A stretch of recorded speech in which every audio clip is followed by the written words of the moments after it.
Royalties, you're welcome back to my YouTube channel. If this is your first time of watching me, you're so much welcome to this channel. My name is Nurse MJ. There is this information that has been going around and a lot of people wanted me to clarify things. Okay, one thing you should know about me is when there's no reason or cause for alarm, I will really not talk about things. Okay, but if you're following me on Twitter, my Twitter handle is proud_NurseMJ and my Instagram handle is proud_NurseMJ. If you're following me on these platforms, you'll get updated information, and if I don't talk about it, it's really, there's no cause for alarm, honestly. But because I kept getting a lot of direct messages from people, I realized that okay, I think this is something I need to discuss and clarify with you guys. So as the NHS stopped recruitment of healthcare workers from developing countries, yes or no? In this video we're gonna establish the facts and I'm gonna give you the answer to that question. So if you're interested in learning more about this, then you know what to do. Keep watching this video. Alright, so let me take you guys back to the foundation of all of this issue. Okay, so it is a common knowledge that there's a shortage of healthcare workers all over the world. Like the whole world is short-staffed. Everybody is short-staffed. As a result of this, everyone is trying their best to fill in that gap. And I must commend the UK. The UK is really trying. A lot of visa schemes have been raised. A lot of new pathways have been raised. Different things keep happening just because they are trying to fill in this gap. And I think the UK is also under immense pressure because of the Brexit.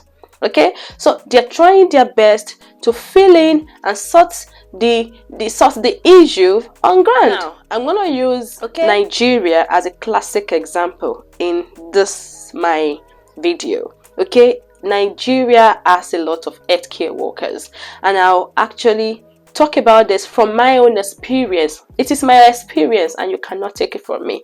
I believe that Nigeria does not really deserve healthcare workers because these people work so hard. They work so hard and they don't get paid. Imagine working so hard all around the clock and not get paid.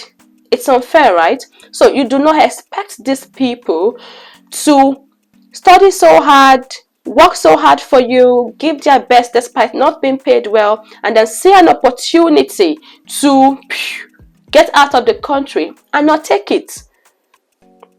No, they will take it. Okay, and I'm a strong advocate for migration out of that country. So in the past few years, we have seen a massive exodus of healthcare workers from developing countries. Everyone wants a greener pasture, better support from a system that cares about them, and their country is not doing that. So they'll keep moving, they'll keep leaving. Okay, and I also think because there's now more information circulating online due to social media, most of my platforms I do more of that. So people have more information when it comes to migration, and I think that is the reason why we have seen more healthcare professionals leaving the country than before. This is me trying to go back to the foundation why we even have this problem in the first place. Okay, so because of this, the Department of Health and Social Care worked together with World Health Organization, that's WHO, to create a scheme that monitors recruitment of international candidates into the healthcare sector. This is what you're saying. They understand, okay, we understand that we are short. We understand that we need to fill certain gaps. But we cannot continue to do this if this causes a negative impact on these regions that we are recruiting from. Okay, and also some of these countries reached out to them and let them know that, let them understand the impact of their recruitment. But I feel like it's unfair. You don't want to pay us well. People want to go to where they get paid for their work, and you still have a problem with that. Why? Why? Why? So when they discovered the countries that are suffering so much from this recruitment, yeah, they then created a list. Actually, 3 lists. Okay, so we have the red list, amber list, and then we have the green list. From my own understanding and from the references I've got from the right sources, yeah, areas on the green list, these are countries that have a government to government agreement that as long as you keep to this, you can continue to recruit from our areas.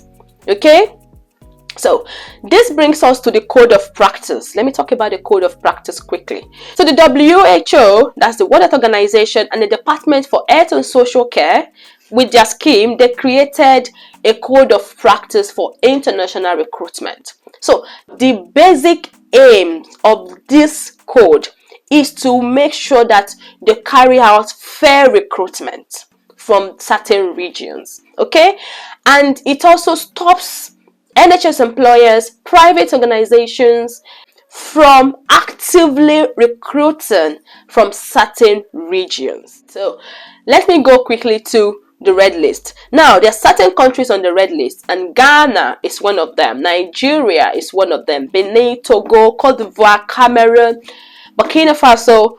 These countries are developing countries that are on the red list. Yeah. Now, what is the common thing between these countries? Yeah, the countries on the red list and the countries on the amber list. The countries on the red list is just to identify that they are really suffering from brain drain as a result of this recruitment, this active recruitment. That brings us to active and passive recruitment. The UK government, yeah, on www.gov.uk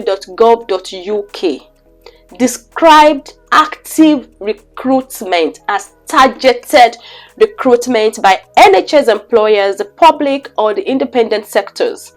Targeted recruitment is what we've seen in the past, where UK recruitment agencies comes to you offering you incentives, even offer referral bonus and all of them just to recruit you. They advertise, they do all of that on the social media via any platform to bring you. They come to you. Whereas passive recruitment is you applying to hospitals directly by yourself because you want. You saw this hospital and you think that you want to work with them, and then you go ahead and apply to them. That is passive recruitment. That is everywhere. On gov.uk, I always tell people any information that you cannot verify on gov.uk website, that is the official UK government website, or on nhsemployers.org, they are fake news. Has the NHS stopped recruitment from developing countries? No. But NHS has stopped active recruitment. You know what's annoying about this news is that they will always review the code of practice for international recruitment every 3 years. So this implies that every 3 years somebody will come up to share fake news. That individuals have rights to work in anywhere they want to work hard. But if they decide to say they don't want to recruit from these regions again, then so be it. It's their government. It's left to your government to reach a government-to-government agreement with the UK so they can go back to active recruitment. Okay, and that's why I keep telling people to make hay while the sun is still shining. Anything is possible. So please stop panicking and go on and intensify your study. They are still recruiting doctors, nurses, social care workers. In fact, they created a list in February of agencies that are approved, and they're following the code of practice for international recruitment. So they are permitted to recruit for NHS employers. Okay, and the list of these agencies, I'm gonna provide that to you in my next video. They are still employing. They still have people getting offers, and these are people that apply themselves. That's why I keep making videos on how you can apply yourself. You know, I have a video on how you can apply yourselves, how you can go to the online application yourself. Okay, so if you watch that video and you take note and you do things the way I have said you should do it, you will get a good offer. Trust me. What we have clarified in this video is that the NHS is still recruiting from developing countries, but the clauses, it is not an active recruitment. They are recruiting individuals that are applying of their own accord. If you are from any of the lists, it doesn't matter if you're on amber list, you're in green list, you're on red list. If you're applying yourself, for those that are on the green list, they have agreement with the government and they can go ahead and do active recruitment from them, supply 1 million healthcare workers, that's fine. But for those of us that are on the red and amber list, and they still want to come to this country to work, you can apply by yourself. Okay, so I've said it, and I hope that this has given you a sort of peace regarding your application. So don't stop. Some people think because they have made hundreds of applications and have not gotten an offer, that means that, okay, it is true, the NHS has stopped recruiting from Nigeria, for those that are in Nigeria, even some from Ghana. No, I know someone in fact, people who did over 200 applications and now offers are rolling in. Okay, and then they ended up getting up to 5-6 offers.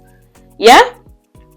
So it takes a lot of application, it takes a lot of patience, but you will get it.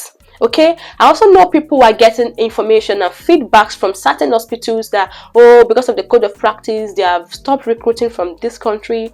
If you're from Nigeria, they have stopped recruiting from Nigeria. Some of these trusts, if you check, they've never ever opened their recruitment or their vacancies to candidates from certain places like Nigeria. If you go through their review, you'll see that they don't have a Nigerian in their establishment. Do you understand? Some hospitals are like that. They have never opened their door to people from Nigeria or from Ghana or from Cameroon or Kenya. They have never, let me say Africans, they have never really done that. So it's not a surprise at all. So just cast your net forward to another hospital organization that are recruiting.